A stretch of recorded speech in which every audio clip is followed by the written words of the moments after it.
I hope so. They help us. We have heard great news about them. We have heard great words about them. So we really hope that the Bangladesh government help us in this. আমার যে internship আছে ওটা রদ হয়ে যাবে। Internship রদ হলে আমার ডিগ্রির কোনো কাজ হবে না। তো মানে এখন আমার ডিগ্রি কি হবে? Only 12 pass. আমি এখানে 8 বছর থেকে আমার কলেজে MBBS করছি, অনেক সাফারিং করছি। আমার বাসায় থেকে 8 বছর থেকে আমি দূর হয়েছি।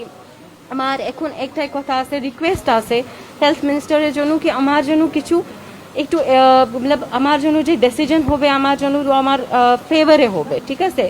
রাজধানীর মগবাজারের আদ্দিন হাসপাতালের নিবন্ধন বাতিলে চরম অনিশ্চয়তায় পড়েছেন প্রতিষ্ঠানটির বিদেশি ইন্টার্ন চিকিৎসকরা। নিয়ম অনুযায়ী একই হাসপাতালে ইন্টার্নশিপ বাধ্যতামূলক হওয়ায় এখন তাদের পুরো ক্যারিয়ারই হুমকির মুখে। এই অচল অবস্থা থেকে বাঁচতে আজ মঙ্গলবার সকালে স্বাস্থ্য মন্ত্রণালয়ের সচিবের কাছে স্মারকলিপি দিয়েছে বিদেশি চিকিৎসকদের একটি প্রতিনিধি দল।